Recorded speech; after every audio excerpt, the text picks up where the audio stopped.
Je pense à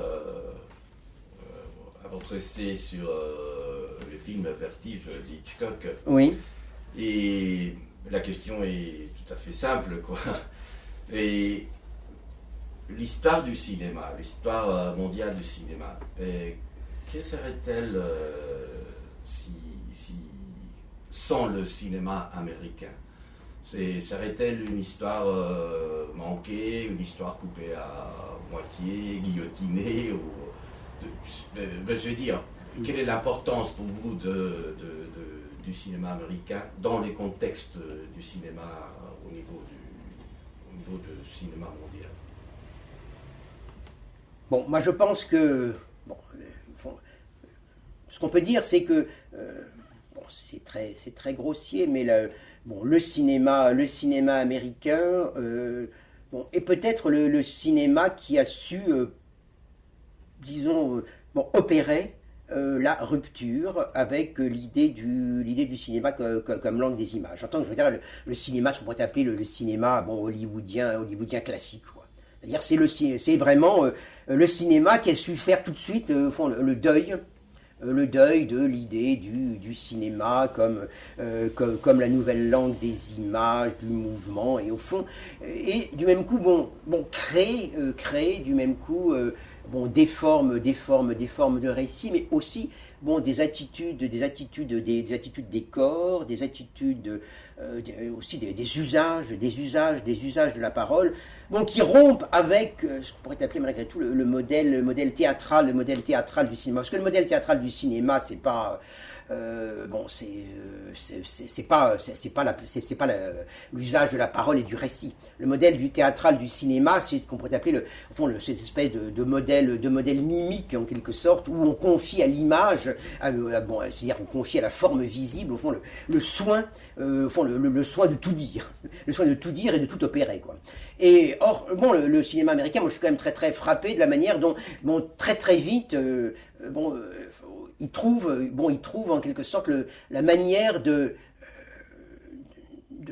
comment dire, de constituer des manières corporelles d'être et des manières de parler qui sont justement complètement en rupture avec cette espèce de folie un petit peu de langue des images qui avait dominé le cinéma muet. C'est-à-dire que, bon, je pense qu'il constitue une véritable émancipation de ce point de vue-là, au fond des corps, quoi. Et bon, moi je suis quand même toujours très très frappé, c'est-à-dire si vous voyez quand même très très vite.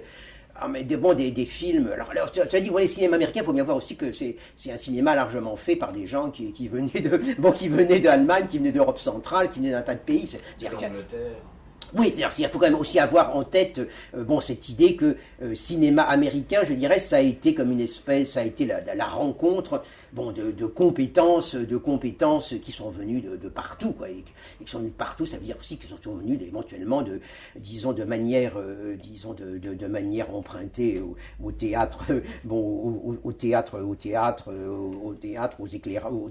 éclairages, bon, à la peinture, bon, voilà, disons un tas de choses, quoi. Mais bon, ce que je trouve quand même très très significatif, c'est la manière dont le cinéma très rapidement, disons, ce cinéma qui s'est fait à Hollywood, je me suis on ne parle d'une certaine façon que du meilleur, quoi. Et encore une fois, Hollywood est quelque chose ne veut pas dire finalement un cinéma enraciné dans la culture américaine, quoi. Non, c'est un cinéma précisément, en un sens comme un art un peu neuf finalement, fait avec des immigrants, quoi.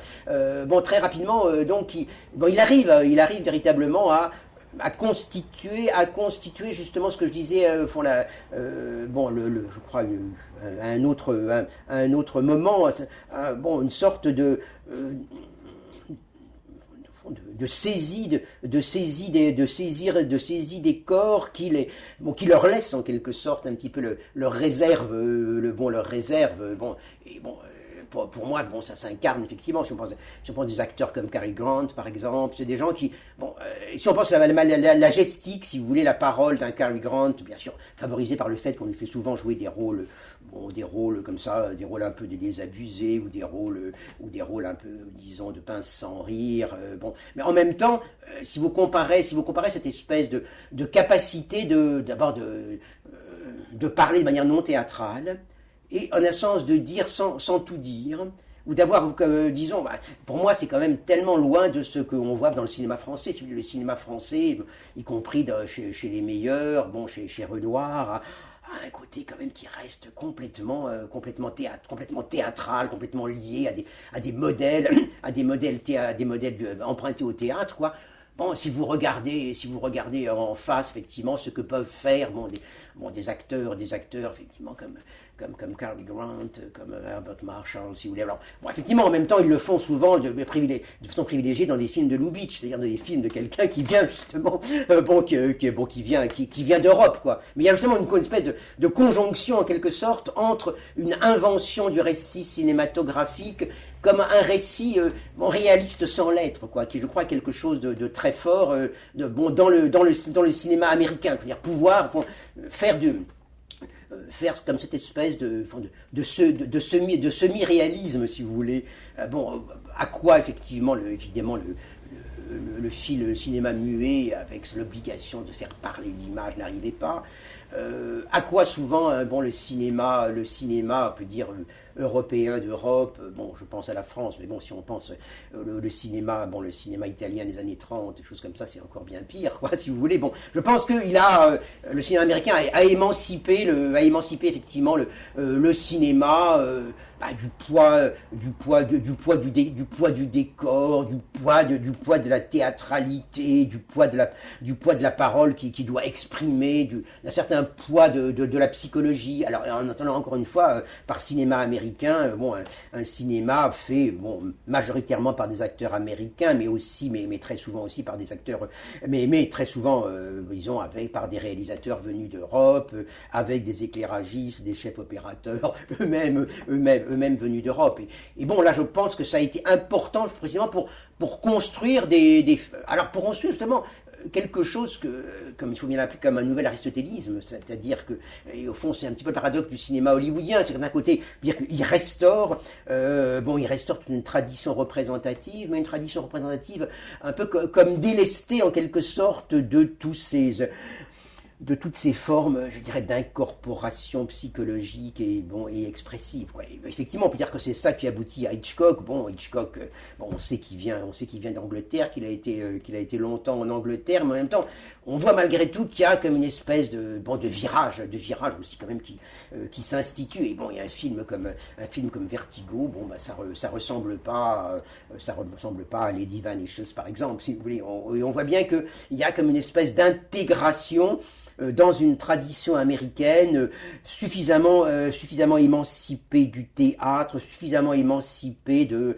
la psychologie, d'un certain mode de diction, pour véritablement se concentrer sur la puissance qui peut être dans un plan, sur cette espèce de double puissance effectivement de chaque plan, de créer une attente, et une attente qui peut être aussi bien une attente d'enchaînement qu'une attente d'inconnu. Et évidemment Vertigo est un exemple, parce qu'il y a cette espèce de il y a pas simplement cette espèce de scénario de manipulation, mais il y a ce scénario de création d'attentes qui sont en même temps des attentes.